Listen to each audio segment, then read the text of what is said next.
What's up, everybody? We are live here with Michael Fisher from Codify. What is up today? You excited for games? 2 days without, man. It's kind of like when you don't work out for 2 weeks and you're like kind of feeling a little lethargic. It's time to get back in. It felt like a week. It did. It did feel like I felt good though. I'm rested. I'm ready to go. Very true. Yeah, it's been almost 100 out here in Cali, so getting out in the sunlight a little bit. Where are you again? Between San Francisco and Sacramento. Okay, gotcha. All right, we have people saying hi to us. That's good. What's up, guys? We're going to go over this real quick just to make sure that we got this stream working. Yesterday we had a little cluster going on with some issues, but today you look great. Like, I mean, you're an attractive dude. Oh my God. So what are you looking forward to today, Mr. Fisher? Well, always pitching, not to pander, but it's true. Always pitching. I think we talked about it a little bit yesterday. It's fascinating to watch how teams manage in shorter series these guys they got out there, and we already saw the big thing of yanking your pitcher in the fourth inning where no one could figure that out. But just now you're the number 4 pitcher, and guess what, dude? Today I'm going to throw you in. I don't know when. I mean, I might tell you. Maybe they told Kikuchi, like, hey, dude, you're going in the fourth. It's just the plan. But even so, it's just a different dynamic. I don't know if you've seen, but they're throwing people under the bus. Like, Schneider's getting thrown. Hey, it was all your call. But honestly, with the analytics overhanging everything, it may have been his call. 100%. Like, hey, you manage it, but you get this wrong, we're going to jump on you.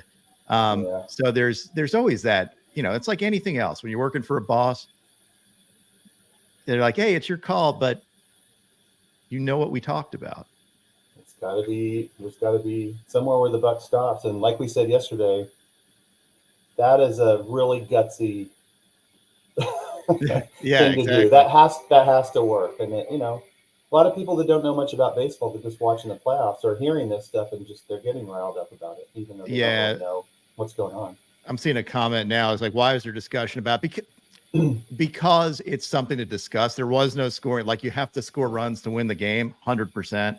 Sure.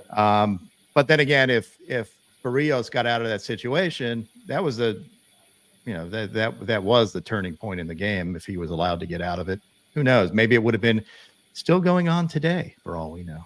Nah, with the extra inning rules, it wouldn't have been. They make it too easy.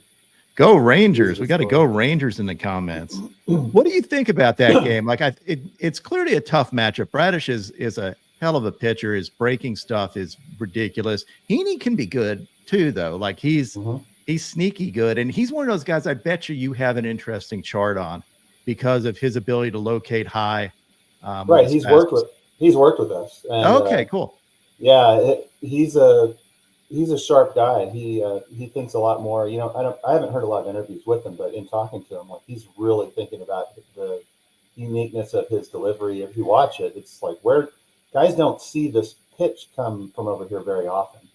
For some reason, people are attracted to Codify, the Manayas and the Deekmans and the Flingers, which we have grown to love. But he's a lot. So your video's degrading right now again. Everybody see that out there a little bit? This is weird. And you haven't done anything different. No, I have logs running and the internet connection is humming. There's no packet loss. There's nothing. Yeah, that's strange. I just noticed it stepped down a tiny bit. So like after the first few minutes.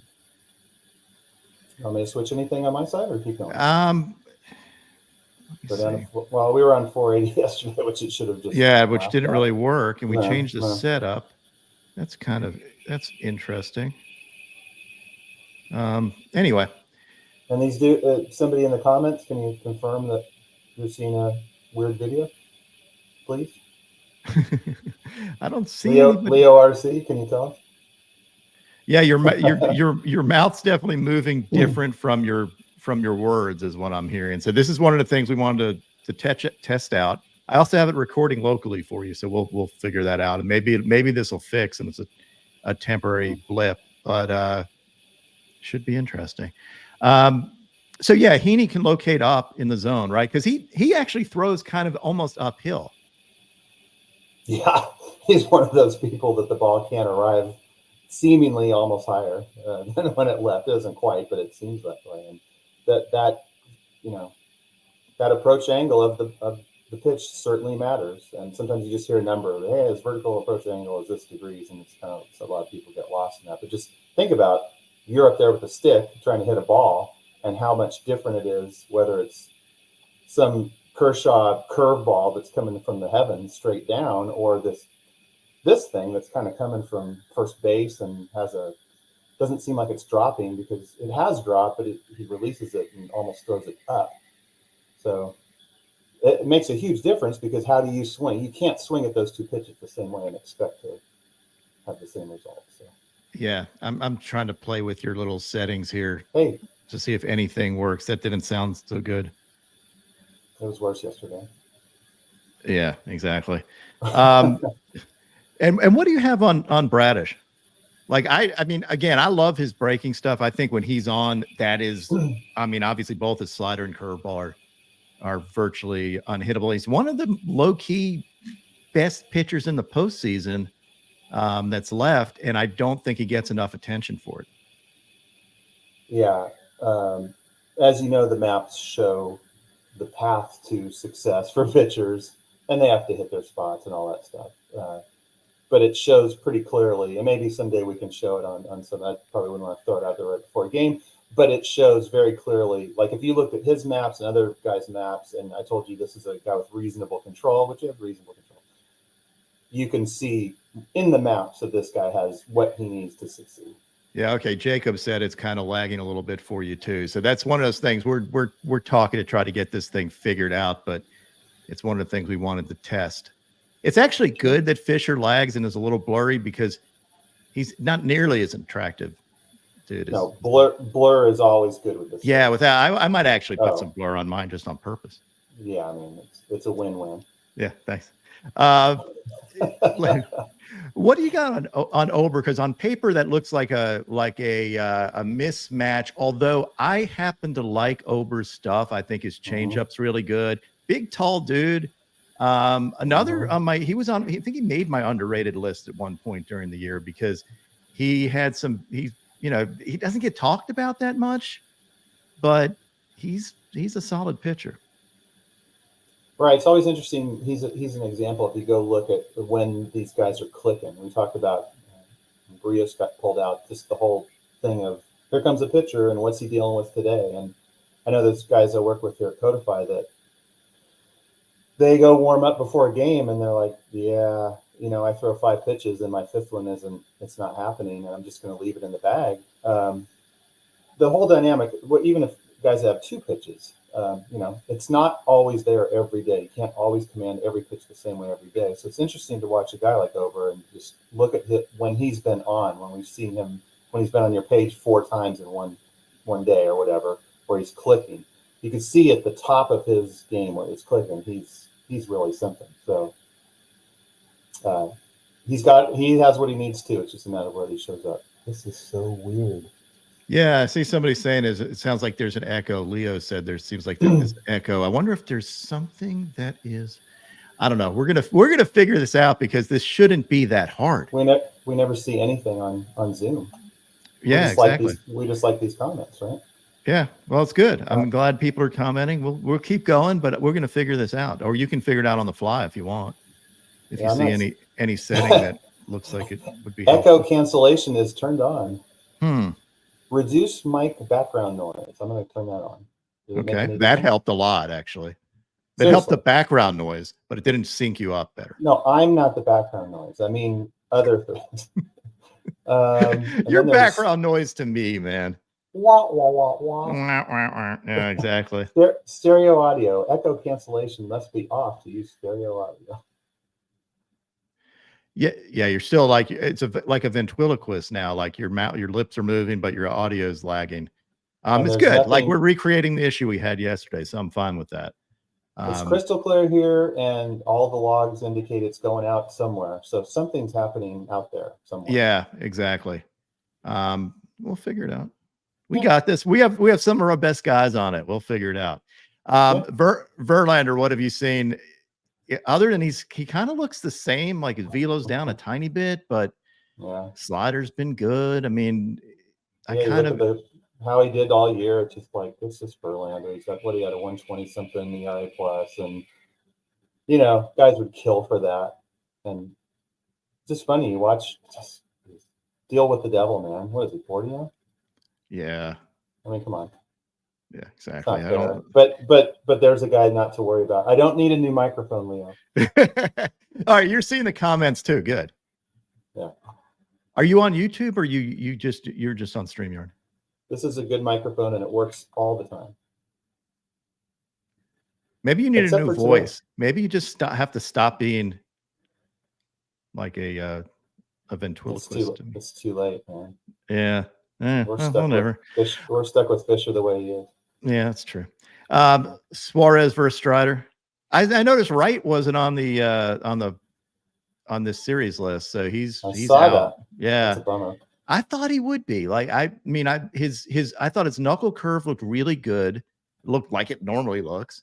Maybe give him an inning or so, but I guess not. Yep, there's been a year of every time I post. It's funny how many people think I'm in Atlanta. I'm sorry that I just admire a team that won 104 games, and I post a lot about the Braves. But we saw a year of the replay of the Strider Hoskins homer. It was the third or fourth slowest fastball. Yeah, he was hurt. He's coming back from being hurt. Give him some, come on. Right. Not trying to make any excuses. That's just what happened. It's factual. I mean, you can see it's a 93 mile an hour fastball. Fine. All indications are so far this year, the pattern has been he's played up to his opponent. He's pitched better against better teams, and he's done pretty damn well against Phillies so far. I totally get the counter arguments, but most of them were just like, oh, the Braves just beat up on the bad teams. And no, the Braves are really, really good. And, remember the whole Jack Morris thing? Like, Jack Morris belongs in the Hall because he would just look at the scoreboard and he just, oh, it's 3-0. I can give up 2 runs. And which, maybe it was true then. You can't do that now because it'll cost you money. But who knows? The Braves won a lot of those games where he pitched not so great against the weaker teams. They won 2/3 of those games. So the other thing about that is, I'm not obviously wins and losses, blah, blah, blah. It's not a analytics thing that people get into. Yeah. There is something to be said, a tiny bit to be said. Yeah. For number one, the pitcher's deal is it's still about winning a game. You have a team that has a dominant offense. Maybe if you're going against a team that struggles, you're just pounding the zone and saying, hey, I'm not going to get beat on walks. I'm going to challenge everybody because I know my team's got my back. I don't know that that's his mentality and stuff, but it could be possibly just, he's not as amped up each pitch and as focused each pitch in those games, knowing that eventually he's going to, the team's going to come back and he's going to win the game. Again, I don't know.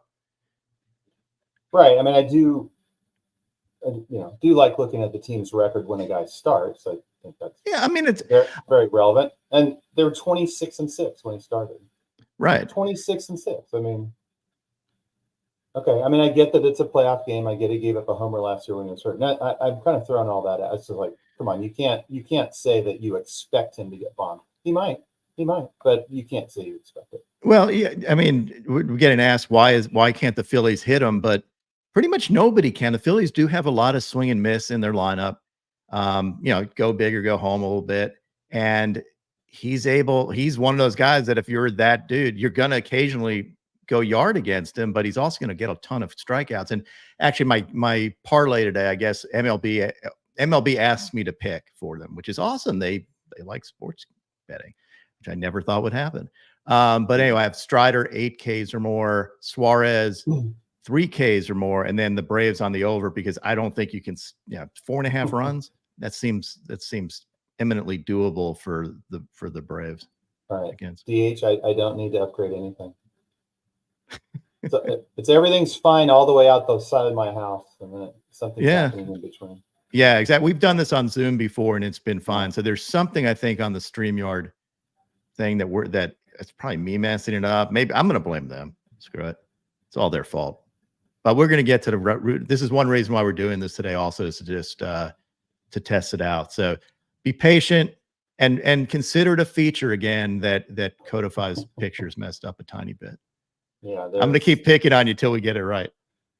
That's a feature. That's a bug. Yeah, Phillies only win this matchup if it's low scoring.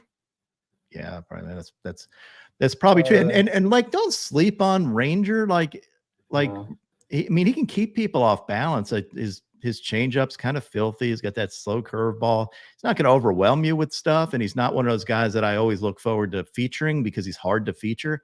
But he's also, I think he shut him down early. He had one game where he shut him down, I believe, this year. Yeah, I can't ever. Till he's gone. I'll never forget that run he had where he's just like no one touched him for however long that was, dozen outings or whatever. He obviously has it. So I think this is a bigger game for the Braves. I think there's more pressure on the Braves to win this than the Phillies to win it.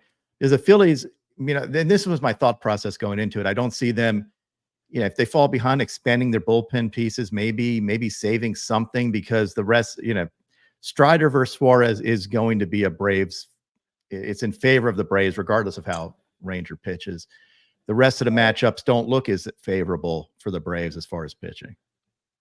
I would agree. I don't think you want to go into Philly having to win if you're the Braves. So, right. I mean, if Strider lost today and all that stuff would just fuel, you imagine what Philly would sound like. It'd be crazy. Yeah, exactly. And don't sleep on the Braves crowd too, because the Braves are going to be fired up and they want to outdo, Philly. And living in Atlanta, knowing how the Braves fans get, Phillies fans probably naturally louder, especially with negative stuff. I mean, they're more likely to throw stuff at you, maybe. Although the Braves have thrown stuff too. Like we had that infield fly thing a few years ago. I was at that game. That was kind of rough. Okay, did that make a difference? You're louder for whatever thing, but is it clearer? You're clearer. Your audio is clearer, but it's still not moving with your mouth as well. So, but the audio is better. I don't know what you did. Switch to input. Yeah, the microphone was set to the webcam. So that answers that. Yeah, that's much better. You sound great. I just black my screen and it's a win-win. Let's see. But I could do that. Cameras are. Yeah, I wonder if maybe it's streaming on the wrong webcam or something. Who knows? I don't know. It did the same thing yesterday. It started off good. You nailed it, and then it was not. Braves versus Orioles in the World Series. That's exactly what my pick was preseason. I was on MLB Network doing that, and I think Cameron Maben had the same pick. He was very excited about that. Braves Orioles. That's interesting. I think the AL stuff is a crapshoot to me. I just don't know. AL's rough. Yeah, AL's rough, man. It's kind of hard to go against the Astros with their history of being good, but the Orioles, I know if they had Bautista, it'd be a totally different series, at least for my mind. On Bautista, especially in a shorter series, that dude is unhittable. Yeah, I mean, the Rangers used to really freak me out when they were clicking. They had, Simeon and Seager up there, and it seems like everybody just pitches to those guys. Whatever. I don't know why. But then lately I've been watching the games and like, here comes Robbie Grossman third. It's like, is that who you would put third? Grossman would be a great name for a pitcher, by the way. Grossman. Yeah. I mean, that's what I'm like. And Garcia as an animal. So, I mean, they, we did talk a little bit about the Twins Astros. So I see that. Oh yeah, 91 series rematch. Except that other than the worst to first thing, it could be. You never know. Mm-hmm. I mean, I do not think anybody should be sleeping on the Twins. They have enough pitching to make it deep. Again, I don't think you can sleep on any team. I mean, to me, the Astros are the favorite, just experience wise, depth wise. But I wouldn't sleep on the Twins or the Orioles, who were my pick. Like, it's marginal. Like, I think the Braves clearly have the best team going into this, but that doesn't mean anything. Like, the best team doesn't win. Let's touch on the Dodgers D-back stuff. Kelly is another underrated pitcher. Like, if you look at his stats, he pops up all the time when I'm looking at, like, let's grab the top 20 and something for starters. Like, Merrill Kelly is on this list again. and again with all these different things, like, because he's really good and extremely underrated if you look at like the baseball world. They do like the way your mic sounds, by the way. I've seen comments on that. He is extremely underrated because he doesn't have flashy stuff. I guess changeup's really good. Like he's one of those guys. Again, he was another one on my underrated list. Looks a little like Chris Elliott. He's got that going for him. And facing a surefire first ballot Hall of Famer is going to be an interesting matchup. Yeah, it's hard to, all the butterflies that are an issue with everybody. It's like, does Verlander even? God, I wish these guys were strapped up so we could see pulses and stuff. It'd just be so incredible to watch these guys. Yeah, and I would say Verlander probably treats this like every other game. Even Kershaw, who has struggled in the postseason. What do you view that as? Like, is that just? It's not small sample size at this point. Is it just people focusing more at the plate and knowing what he does? Is it him? What do you think it is? Oh man, it's hard to say it's him, but like you say, body of work. There's a lot of innings, a lot of outings, a lot to look at. So there's something going on. We see that a lot. I know when Gosman pitched the other day, we were like, just lay off the splitter. It's like, well, you can't just, look, if it was that simple, then they would have done it a long time ago. So, it could be hard for me to buy into a lot of that. Well, we'll just do this. Like, we just have this master plan that we just came up with that no one for 20 years has come up with against Verlander or Kershaw. I don't know how much I buy that. So then it kind of comes back to the pitcher, and you go, well, there's something going on there, and maybe it's just wanting to succeed so badly that you overdo it. That was where I was going to it. It's certainly not for lack of concentration or wanting. Kershaw is about as competitive a dude as there is in baseball. It may be overcompensating for it. And it can be like, obviously when you're facing one pitcher, you can concentrate a lot, scout them, break things down, look for tipping, maybe more than you would in the regular season, because you have game, and there's only so much you can break it down. You can maybe look at that a little more, but I think you're probably right. It may be just that much, the competitiveness almost overdoing it. And he's better when he doesn't have to do that, because he does have his routine, does the same thing every time. He's just a machine, Kershaw. Yeah, it's tough. I mean, you hear about it. I'm sure, people keep asking him about it, and it's hard to get it out of your mind and get out there and just say, I'm just going to execute this plan. I mean, we don't know what's inside there, but it's easy to imagine that there's little gremlins talking to him. Yeah. But if they get, like, to me, the big edge is the Dodgers bullpen is still the Dodgers bullpen, and they do have a lot of depth, more so than the D-backs but I crapped on the D-backs bullpen, and I thought they pitched really well the last series. 2 games. They did. Dodgers big nod for bullpen. And I say that knowing and working with, liking Diamondbacks guys. I mean, but still, come on. The Dodgers have had a better pen this year for sure. Yeah. But what do you say about the starters? They may have the worst. It's like blasphemy, but they may have the worst starting pitching of any surviving team. I mean, it sounds wrong, but then, okay, tell me who's worse. Yeah, they might. I mean, I think although they do have upside. Like, you look at these young, it makes me nervous relying on young guys to do it. But, Bobby Miller certainly is going to be a stud in this league. Right. I mean, this series now. Yeah. I know Bobby Miller, every time you watch him, you're just like, you could see the future every time. Yeah. Like, oh my God, just stay healthy, dude. Yeah. Yeah, that's exactly what I mean. And he has to figure out what works against what lineups. I mean, it's so easy to think you have this, and it's so easy to see he has the stuff, but it's the confidence in the stuff, and not even confidence. Maybe it's just even knowing how to attack hitters and getting that experience over time. Some guys do it. I think Hunter Green, going back to a team that's not in here, I think he's got to figure that out too, because he is one of those guys that when he's on his stuff, he's as good as anybody, maybe better than anybody. And when he's off, he's god awful. Yeah, it's a huge thing for all the guy to a T. Every guy I've worked with as he's come in from the minors to the big leagues, and it's a whole new set of guys talking to him about how to do things. And you have to learn who to trust. It might just be your catcher. It might be your coach. A lot of guys, no names. A lot of guys are like in one ear out the other for certain coaches. They're like, they're not going to disrespect the coach, but like, I don't really believe in what you're saying because you tell me to do something, I do it, I don't succeed. And then the next day you're telling me to do something else. And we're like, let's talk about what you told me to do yesterday. And they're like, yeah, you failed because you gave up a home run. I'm like, wait a second, I was executing your game plan. There's not that onus there, and it's just on to the next thing. So it's a big thing. I'm sure Bobby Miller has his own thing of like, who do you listen to? Who do you trust? And certainly when you get up to the Dodgers, you're like, my God, okay, you've got these respected coaches, top-notch analytics, all that stuff. But sometimes even those can cross wires. I know there are teams who have provided analytics to their players that contradict what their coaches are telling them. And even the catchers are saying a whole nother thing. So it's like, you have to listen to somebody or nobody. And that's a whole thing for these guys, is like, who do I listen to? And now I'm on a playoff mound.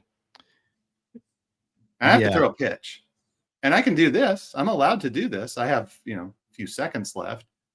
You still have your hands on the steering wheel. So what do you do? Yeah, I think that's a great point. And there's a fine line between being coachable and listening to everything that a coach says and getting in your own head, like, oh, this is what they want me to do. Which again, it could have been the whole Barrios situation too, where Right. You're not being told to remove him, but you know what the analytics say. So I'd be safe rather than jeopardize my job. It's the reason why I think guys scout velocity both at the college and pro level. Number one, it works, but number two, if a guy's throwing 100 and you come in and say, hey, I scouted this guy, he's throwing 100. Let's sign him. They're like, oh yeah.